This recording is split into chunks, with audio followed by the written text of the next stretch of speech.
Hello and welcome to our very first Kwanza celebration, combining churches with Valley Fellowship, 16th Street, and the Fontana Juniper Avenue SDA churches.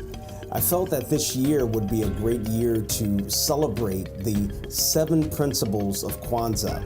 Kwanza begins the day after Christmas, and this is when this is airing. So I pray that you've had a great and a Merry Christmas, and for the next 7 days, my colleagues and I will be sharing with you the 7 principles of Kwanza. As I was thinking about this day, it might be new to some, it might be a refresher for others. And so as I was perusing through YouTube, I found a video that was really well done by Dr. Linda Humes, who explains the history and the principles behind Kwanza. Take a look.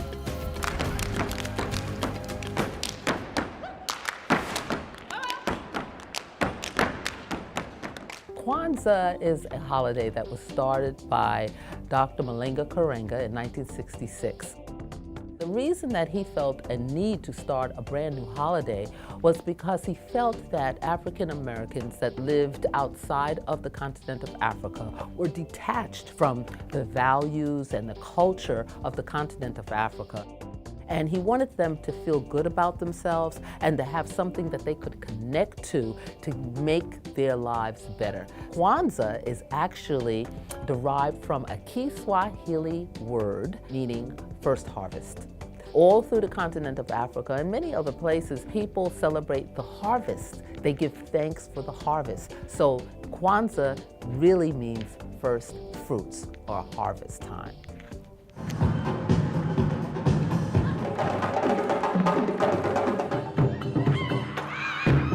Kwanza is not a religious holiday, it's a cultural holiday, which means that you can celebrate whatever your tradition is and still enjoy Kwanza.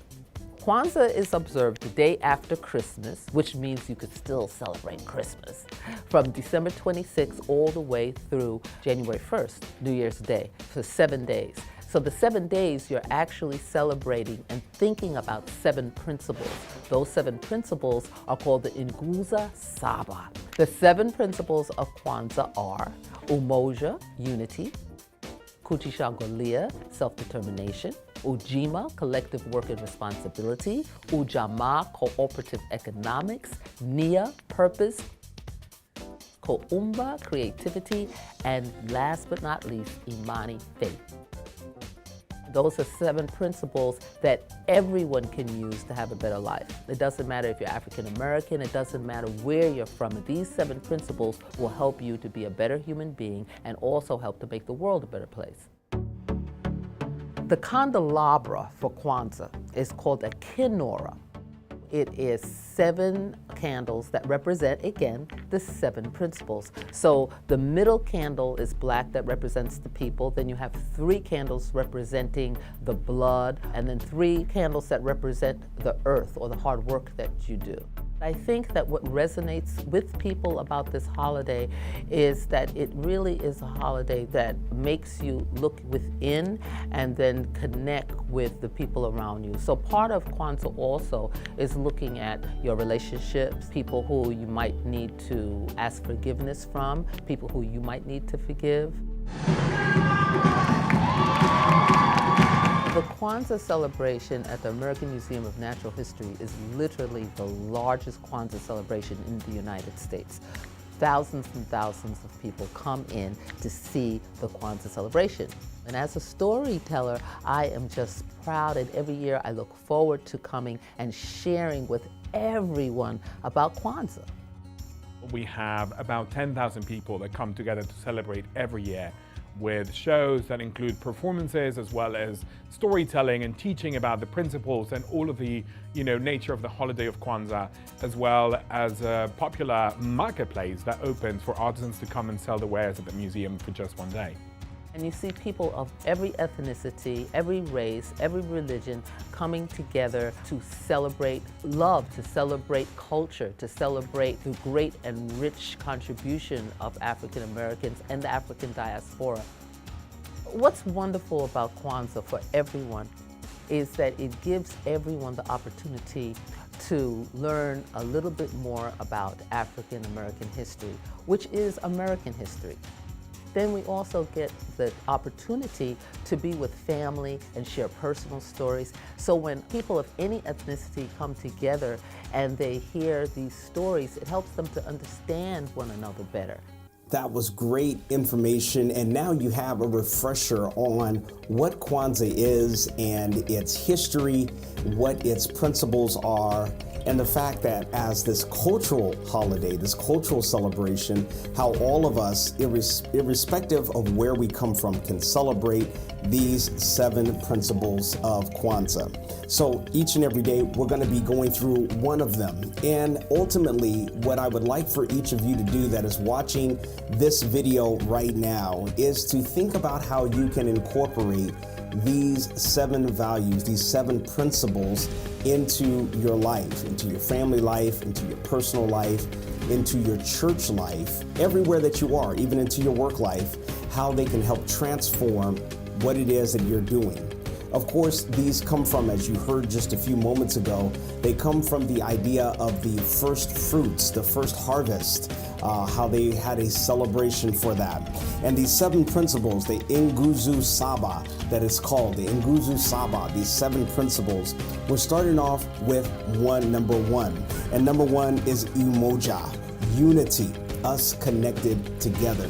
Unity as principle number 1. And I think that when we think about this idea of unity, this idea of connectedness, that there isn't a more relevant time than right now to think about this idea and concept of unity and what it means and how important it is for us to be able to come together and to stand together. You know, as a young kid, I can remember a game that we used to play. It was a game called Tug of War. And on Tug of War, you usually had 2 sides that were pulling. But the side that pulled together the best was the side that won. In other words, everyone had to be united and connected together. When they pulled together, they were able to accomplish and be able to use their collective strength to win the battle. And so as we think about the idea of unity, how can we connect with one another? How can we unite together? There's a phrase that we often use that you've probably heard as well.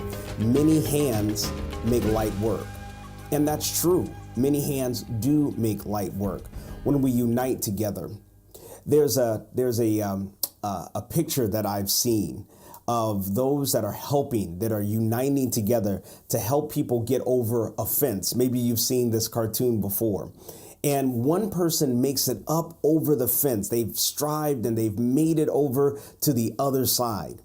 And frequently, what's something that I've seen in society, even among each other, is that when one person makes it, they don't go back and help the other get over. They don't unite together. They don't help one another.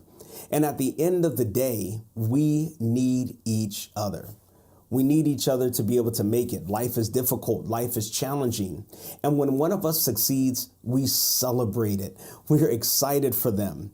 But in all of that celebrating and exciting, especially for the one that has succeeded, don't forget about others that have helped you along the way. When we unite together, we are so much stronger. I want you to do this, and it might take a moment.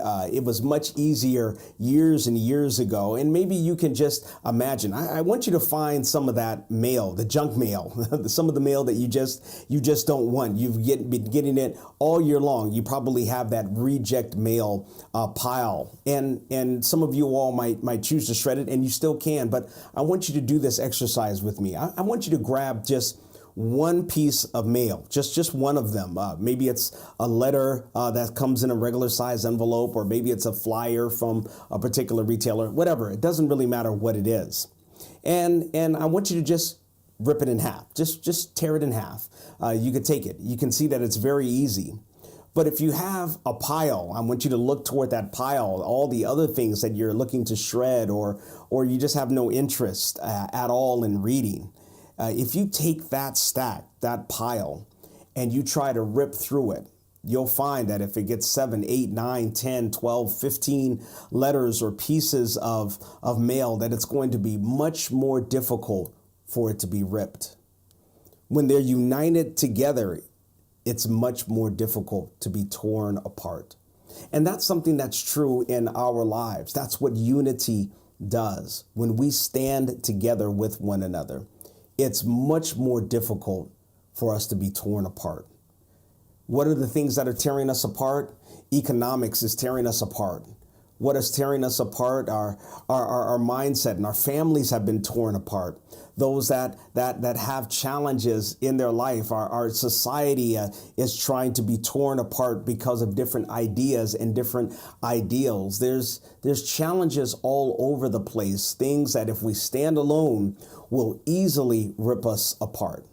But if we stand together, we'll be much, much stronger.